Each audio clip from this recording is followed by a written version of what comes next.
Bom dia! Estamos entrando na segunda terapia com o tema como sair da dependência emocional e se reconectar com você.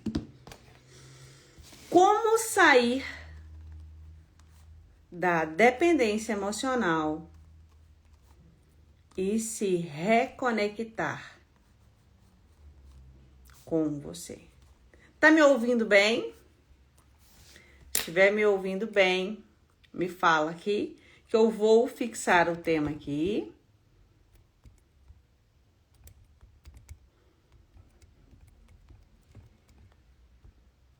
Vou fixar o tema. Inclusive, vai convidando as pessoas para participar dessa live, dessa segunda-feira. Se tem alguém que você percebe que ela é uma pessoa dependente, que é uma pessoa que tem dificuldade de fazer as coisas sozinha, tem dificuldade de ir no supermercado, que você tá vendo essa pessoa perder a vida dela por não estar vivendo o melhor que a vida tem para oferecer para ela, por medo, mande essa live para essa pessoa. Não fala nada, só mande esta live para a pessoa. Por quê? Não basta a gente mudar só a gente. É preciso a gente buscar uma mudança para o meio que a gente está, para o lugar que a gente está. E hoje é um dia para você fazer por você, fazer por aqueles que você tem estima, que você gosta, tá? Como sair da dependência emocional e reconectar com você. Eu vou falar mais sobre se reconectar com você. Por quê? Sobre dependência emocional, eu falo bem, falo bastante, vocês vão me ver falando muito aqui, porque preciso estar sempre lembrando você do que é ser uma pessoa dependente emocional, os sintomas, porque às vezes falam, eu não tenho dependência emocional, Ju. Eu não tenho dependência, eu sou uma pessoa super descolada, eu faço tudo sozinha. Eu sou uma pessoa que eu fico bem na minha casa, Você fica bem na sua casa sozinha com medo de quê? De se envolver? Porque talvez você já se envolveu outras vezes, eu não tô falando só de relacionamento afetivo, tá? Eu tô falando de vezes que você se envolveu com alguém e você acabou se frustrando, decepcionando, e agora o seu melhor jeito de lidar é se afastar das pessoas. Também é um jeito de ser dependente. Você se machucou tanto que você não teve maturidade suficiente para você entender que aquilo ali foi uma situação. Você não tirou um aprendizado daquela situação. E você generalizou. E você começou a achar que porque uma pessoa te feriu, todas as outras pessoas vão te ferir. Porque alguém te machucou, todas as outras pessoas vão te machucar. É tão infantil que você começa a falar assim, fulano de tal fez isso comigo, agora ninguém mais faz. Você já disse essa frase? Fulano de tal me traiu, agora ninguém mais me trai. É meio com a raiva, um orgulho, sendo que você não tem como garantir que isso vai acontecer na sua vida. Relacionamento se diz de lá. Tem duas pessoas, não é uma pessoa dentro de uma relação. Talvez você também está vivendo uma relação onde é só você nessa relação. O outro já foi embora, o outro não te quer, o outro ele disse, eu não te quero mais. Ou então, o outro fez lá como a diva Marília Mendonça falava. Não responder também é resposta. E você está generalizando a vida. E eu não estou falando isso, não é só no quesito relacionamento amoroso, afetivo, homem, mulher, mulher, mulher. Não estou falando disso. Eu tô falando em todas as áreas da vida. Que talvez você generalizou tanto e tem tanto orgulho de falar que ninguém te faz mais de trouxa, porque você se sentiu trouxa. Se sentiu trouxa quando você apostou todas as suas expectativas em alguém, que esse alguém daí a pouco saiu da sua vida. Você se sente trouxa quando você achou que aquela pessoa ia ser para sempre. Você criou uma fantasia, um relacionamento, que na sua cabeça o outro nunca iria te trocar, te abandonar. Às vezes foi uma amizade que você teve, que você queria ter uma amizade de adolescente. Sabe como que a amizade de adolescente é para sempre? Adolescente fala, é meu melhor amigo para sempre. Meu menino de 13 anos, ele tá nessa fase. Ele acha que os amigos dele vão ser amigos para sempre. Só que o meu menino só tem 13 anos. Você não tem mais 13 anos. Para você entender que relacionamento de amigos, cada um tem a sua vida. E cada um se conecta no tempo que consegue se conectar. É lógico que tem que ter prioridade. Só que a gente excluir as pessoas da nossa vida não é a melhor forma de viver. Eu tenho pensado muito nisso. Eu errei muito por anos na minha vida, assim. E eu tenho trabalhado isso para que eu não continue errando. Porque eu era do jeito assim. A pessoa me feriu, eu tirava ela da minha vida. É como se essa pessoa não mais existisse. É como se essa pessoa tivesse morrido para mim. Eu não queria saber onde ela foi, com quem ela foi. Era um jeito infantil que eu tinha de lidar com as minhas relações. E aí, no processo terapêutico, eu descobri que isso não é uma adulta que age assim.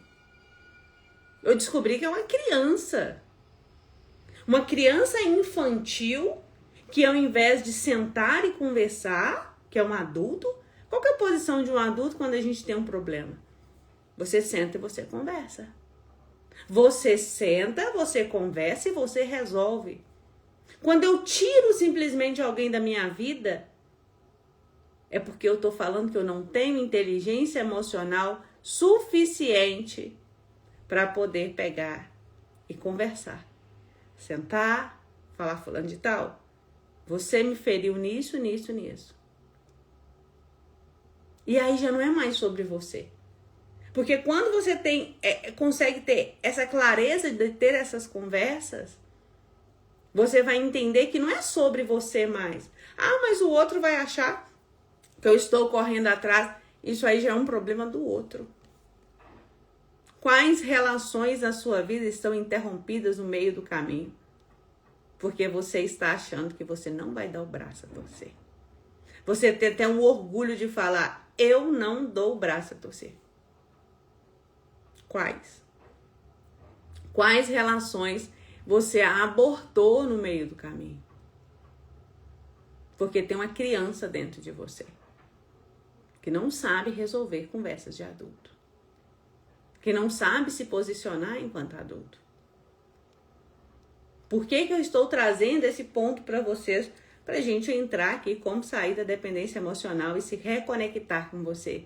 Sair da dependência emocional não é nada mais do que você transicionar para a criança interior ferida e ir para o mundo adulto. É simplesmente isso. Sair da dependência emocional é você começar na sua vida a se posicionar como adulto. Ju, mas como assim? Por que a criança tem medo de sair sozinha? Filho, vai ali, não vou sozinho, você tem que ir comigo, você tem que ir comigo. Filho, mas você tá cansado de ir, vai ali. Não, você tem que ir comigo. O que o adulto faz? Vai no restaurante, você tá aí sem fazer nada, passou um feriado inteiro. O que você fez no seu feriado? Ah, não fiz nada, por que você não saiu? Ah, eu vou sair sozinha? O que é isso? Uma criança com medo de sair sozinha. A criança pequenininha, ela vai ter medo de quê? De monstro pegar ela no caminho. Ela não tem medo que o outro vai pensar dela. Ah, eu não vou porque a fulana de tal vai pensar isso de mim. Não é sobre isso que a criança tem medo. A criança tem medo nessa idade de fantasias que ela cria.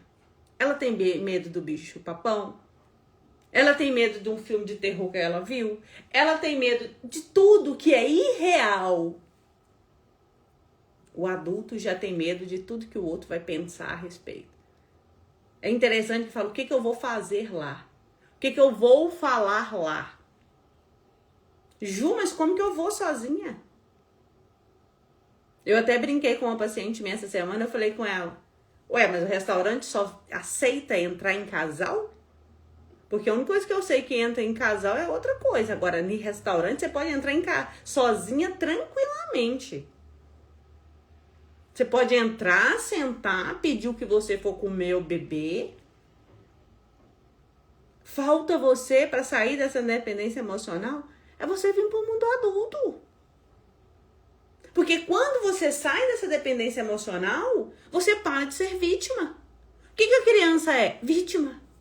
Caiu, cortou um dedinho. Ele não lava o dedinho. Ele fica com medo da água doer. Mas tem que lavar. E você tá fazendo o que na sua vida enquanto essa adulta que está aqui por fora, mas tem uma criança que grita em você por dentro? Tem medo de sentar e lavar as suas feridas. E aí prefere ser vítima. E ficar olhando para a sua ferida o tempo inteiro, o mês inteiro, o ano inteiro.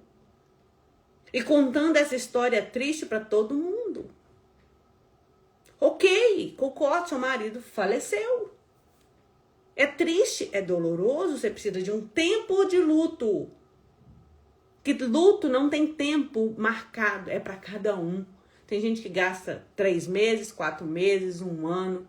Ok, mas põe data para esse luto acabar. Não dá para você ficar falando como se, a minha vida acabou porque o meu marido... Ok, o seu marido faleceu e é triste. Eu entendo isso, eu compreendo isso. Eu entendo que você tem um período de luto, as pessoas também entendem. Só que chega uma hora que as pessoas cansam da mesma história. Porque todo mundo tá fazendo de tudo para te ajudar. Ah, perdi o meu emprego há 5 anos atrás. Estou aqui chorando ainda por causa desse emprego.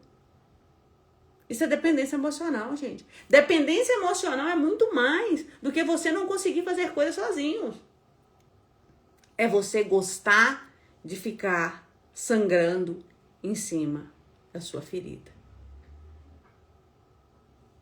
E, pior, toda vez que aquela ferida começa a cicatrizar, o dependente emocional é o primeiro a ir lá e arrancar a casquinha.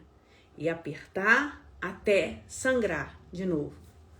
Vou traduzir isso para vocês como funciona. O outro foi embora. Você sofreu, você chorou, você achou que ia morrer, que não ia dar conta. Mas você se equilibrou. Você cuidou de você nesse período. Porque você tinha de trabalhar, você tinha de viver a vida, você tinha que seguir a vida de adulto, que te obrigava. Porque se não fosse a vida de adulto que te obrigasse, você estaria deitada na sua cama chorando por aquela pessoa que foi embora. E às vezes a pessoa foi embora e a pessoa não é um relacionamento, não é um casamento, não é um namoro. Era um ficante que não estava nem aí pra você.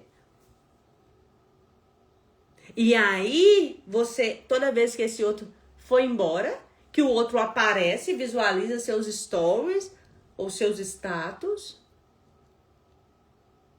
você já, ai meu Deus, ele está me vendo. E você volta de novo a viajar na maionese. E o outro te deu um oi, meia-noite, você sem parar, sem pensar, oi, ele tô com saudade. E você, eu também. Queria te ver. A pessoa não se dar nem o mínimo de respeito, de afeto, para falar assim, então vamos sair. A pessoa fala, vem aqui para minha casa. Ou então o outro fala, eu vou aí para sua casa, então você vem aqui para minha casa. Quando eu recebo numa caixinha de perguntas assim, olha, Ju, eu namoro com uma pessoa e essa pessoa, eu ficava com uma pessoa, essa pessoa agora assumiu um relacionamento, mas ela me procura pra, não posso falar pra quê, né? O Instagram não deixa, pra tico-tico no fubá. E você fica feliz do outro te procurar pra tico-tico no fubá? E a pessoa se sente valorizada porque o outro foi embora, já está namorando, mas ele não me esquece. Que ilusão é essa que o outro não te esquece? Você ainda não parou para pensar que o outro não te escolheu? Você só é aquele ego que a pessoa não quer perder, inflar. Você infla o ego. Porque quando ele te manda mensagenzinha lá, oi sumida, você visualiza e fala, oi, você sumiu. Quando você responde aquela pessoa, para ele já recebeu uma bomba de dopamina. É como se aquela pessoa estivesse tendo um orgasmo. Eu ainda estou no controle. Eu ainda, de certa forma, estou na vida dessa pessoa. Porque quando a pessoa não responde a mensagem, o outro começa a ficar doido, procurando, mandando mensagem? Por quê? Só que você não aprendeu que se reconectar com você é você não ficar arrancando casquinha das suas feridas. E lógico que a dependência emocional tem uma causa. Hoje nós temos aula da mentoria Liberte às 19 horas. Se você quiser participar da mentoria Liberte, me chama aqui no direct, que a Manu vai te explicar como. Hoje é a última oportunidade para você entrar na mentoria. Hoje eu vou trazer qual a causa da dependência emocional na sua vida, na vida das pessoas, das minhas mentoradas que estão lá. Se não trabalhamos a causa, enxugamos gelo. E tudo tem uma causa. Ai, Ju, mas tudo tem um porquê. Tudo tem um porquê. A vida é assim. Tem um porquê das coisas existirem. Tem um porquê de termos as estações do ano. Isso independe de mim e de você. Tem um porquê de estarmos entrando no outono. Entramos no outono, estamos aí transicionando para o inverno. E por que o tempo fica frio?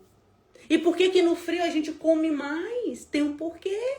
Porque o nosso corpo precisa, ele entende que ele precisa guardar energia, porque com o frio parece a sensação que o corpo tem é que ele vai perder energia. Por isso que a gente tem essa fome mais descontrolada no outono, quando tá o dia mais frio. Dia mais frio, o que a gente quer? A gente quer comer uma salada? Ai, que delícia, vamos comer uma salada. Não. Eu quero um trenzinho quentinho, um caldinho de feijão, uma canjica, um negócio mais quente, assim, mais gordurosinho. Porque é nosso corpo falando pra gente, eu preciso de energia. Tudo tem um porquê. Você querendo ou você não querendo. Tudo tem uma justificativa de ser. Quando você trabalha a raiz da dependência emocional, você entende.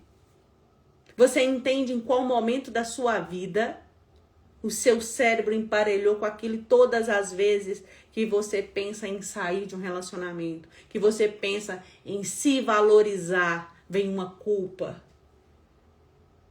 Porque que todas as vezes que você pensa em trocar de trabalho, você tem dó até do seu chefe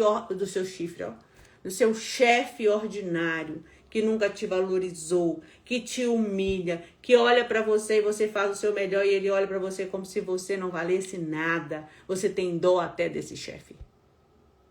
Ju, mas como que ele vai fazer sem mim? A vida vai fluir sem você.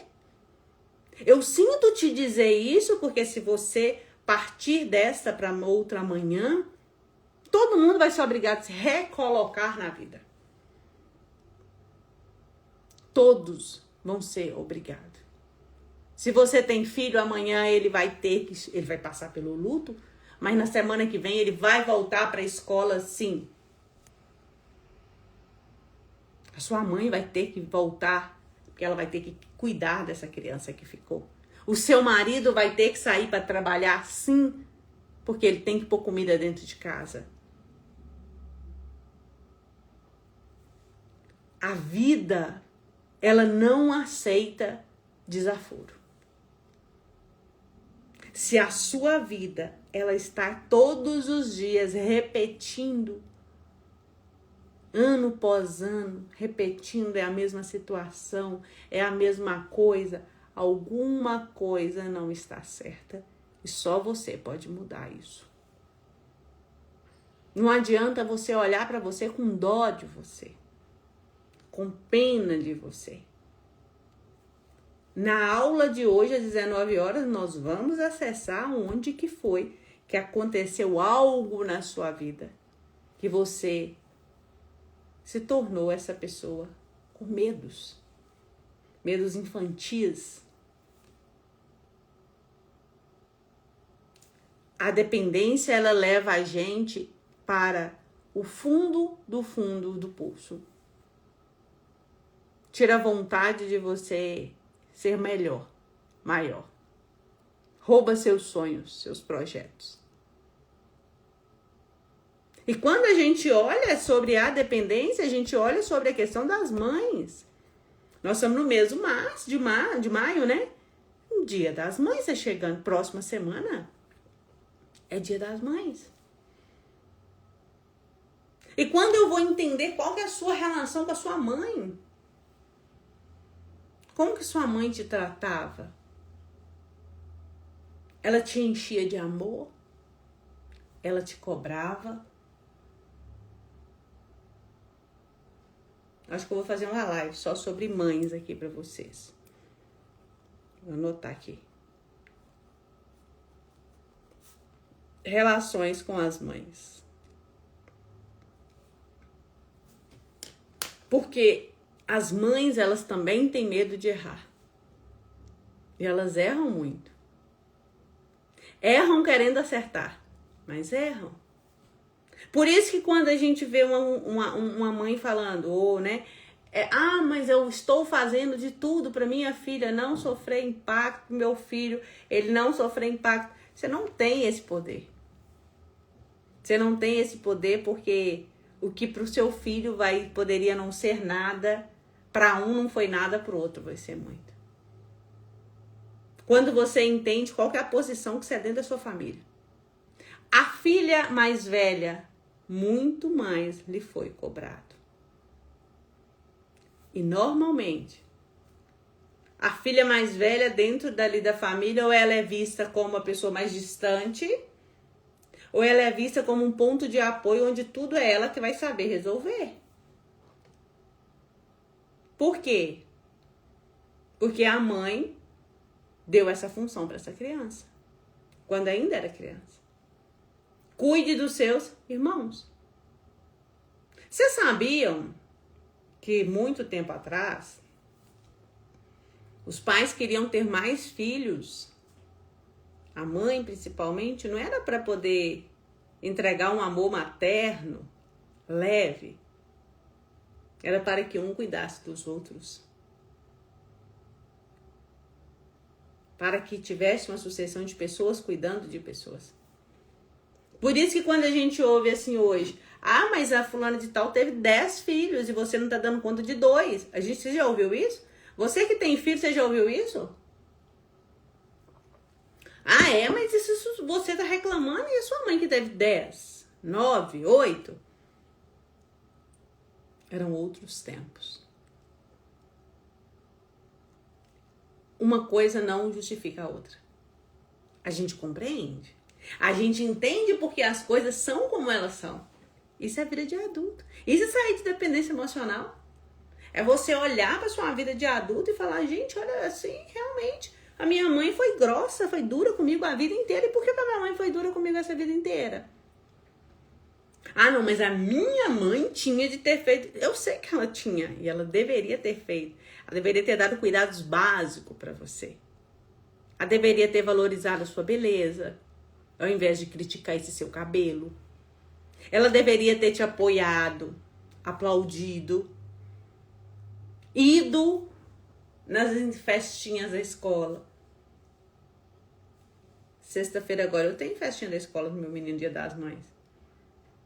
Super feliz, porque hoje poucas escolas têm essas apresentações pro Dia das Mães. E a gente quer ver o filho da gente apresentando, fazendo alguma coisa pra gente.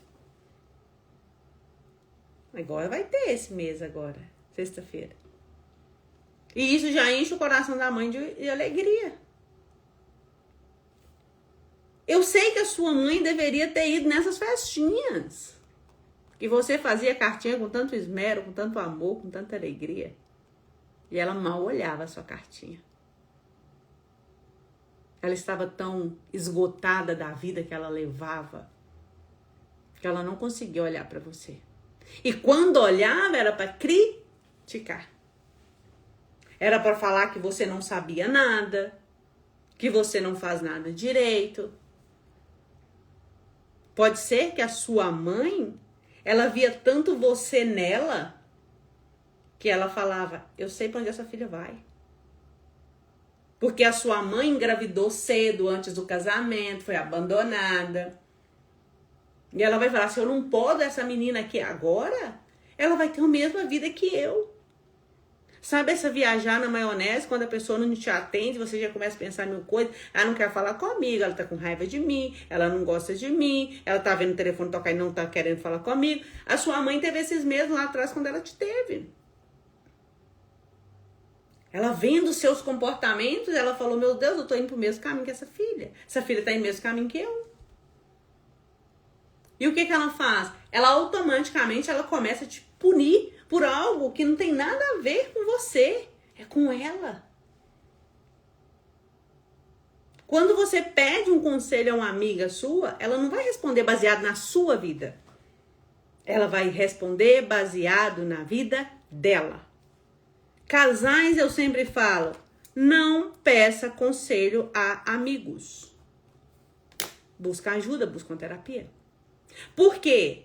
Se você tá passando por um problema dentro do seu casamento, o casamento tá ruim, estão brigando, você vai pedir conselho para sua amiga. Amiga, fulano de tal tá assim, tá assado, eu não tô dando conta, eu tô pensando em separar. Se a sua amiga tem vontade de separar e não dar conta de separar, ela vai falar, você tem que separar. Separa, amiga. Esse cara não fale nada. Esse cara faz com você coisas que não deveria fazer. Larga esse cara pra lá. Por quê? Porque ela está dando essa opinião baseada na vida dela. É lógico que a gente tem trocas com os amigos da gente.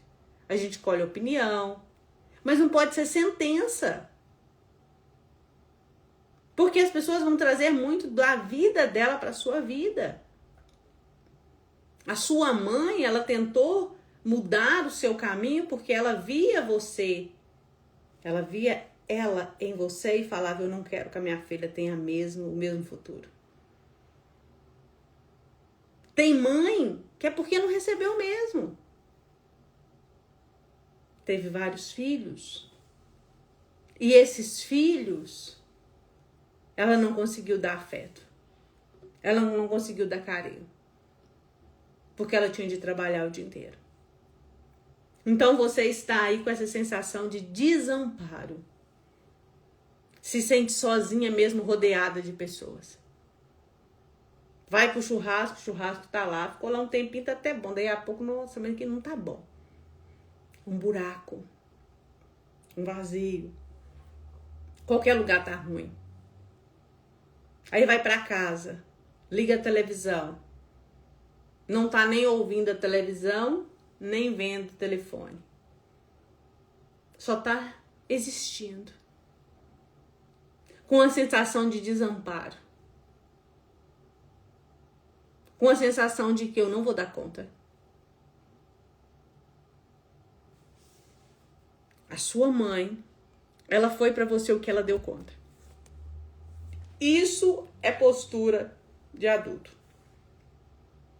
E parece simples, mas não é. É um processo. Às vezes você tem uma raiva da sua mãe que você nem sabe que você tem. Que você tinha vontade de falar umas boas verdades para ela. Mas você não fala. E isso vai alimentando em você que você é ríspida. A pessoa vai falar uma coisa com você, você já tá armada. Às vezes foi sua mãe que traiu, foi a primeira pessoa a trair sua confiança. Por quê? Você descobriu que seu pai estava traindo a sua mãe, você conta para sua mãe e a sua mãe decide ficar com seu pai. Você não esperava isso da sua mãe. Ou existem casos que o pai estava olhando a filha pelo buraco da fechadura. E a filha conta para a mãe. E a mãe espanca essa filha. Você está mentindo, olha o que você está falando do seu pai. E hoje você tem medo de ser traída por todo mundo. Os homens, a gente vê isso muito nos homens, os homens desamparados. Eles querendo atenção o tempo inteiro, querendo atenção o tempo inteiro, querendo atenção o tempo inteiro. Achando que a mulher tem que estar disponível para ele. Chegou em casa, não achou a mulher, meu Deus do céu, cadê ela? Ligou, ela não atendeu, já é sofrimento. Quer o tempo inteiro estar perto, carinho, cafuné, colo. Não sabe entender que aquilo ali é a sua esposa, não é a sua mãe.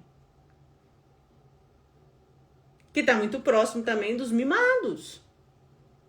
Que casa com uma esposa, mas foi mimada a vida inteira pela mãe e acha que a esposa tem que mimá-lo. Tem que dar atenção. É fato que os filhos mais velhos, o primeiro, teve uma vida mais difícil. É muito nítido isso, a gente vê muito isso. Por isso, quando eu pergunto qual que é a ordem na sua casa, da sua cronologia, em qual posição você está na sua árvore genealógica, se é o primeiro, se é o segundo, se é o quinto, o do meio é do meio. Ele tá lá, tá cá, ele é solto. Ele vai pra lá, vai pra cá, mas ele tem um limite. O caçula, normalmente, ou ele é muito mimado, ou ele recebeu muita punição.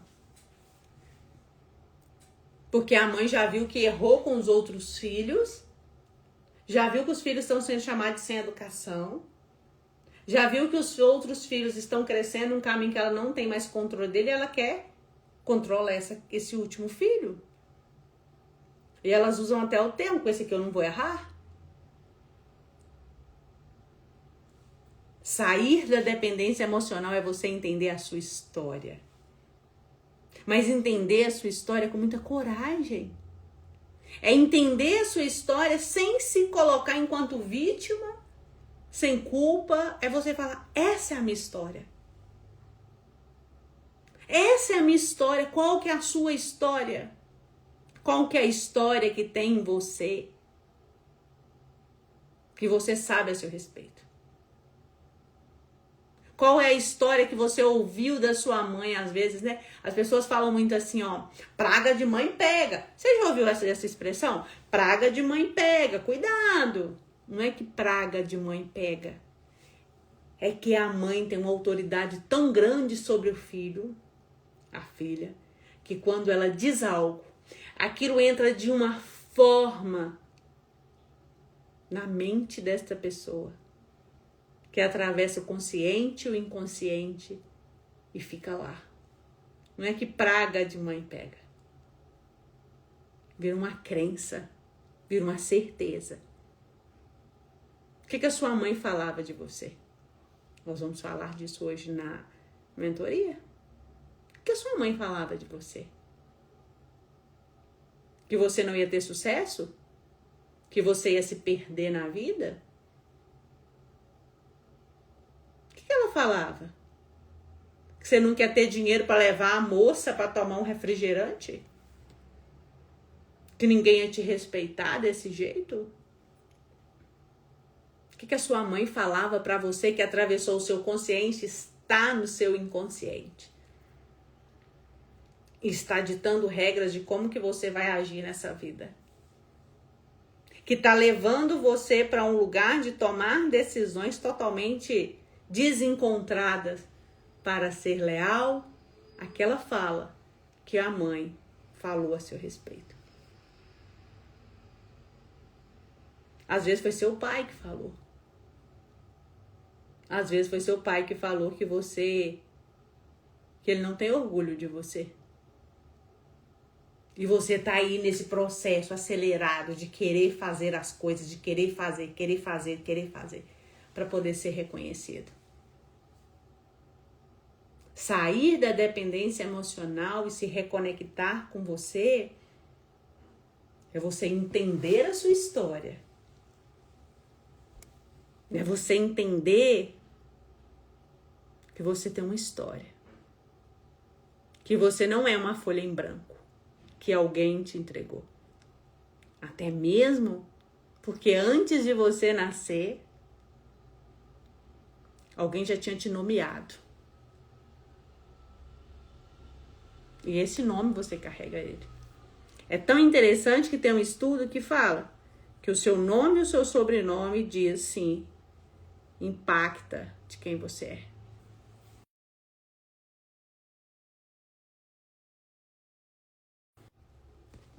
Que quem você é impacta sim o seu nome, a pessoa que você é. Por isso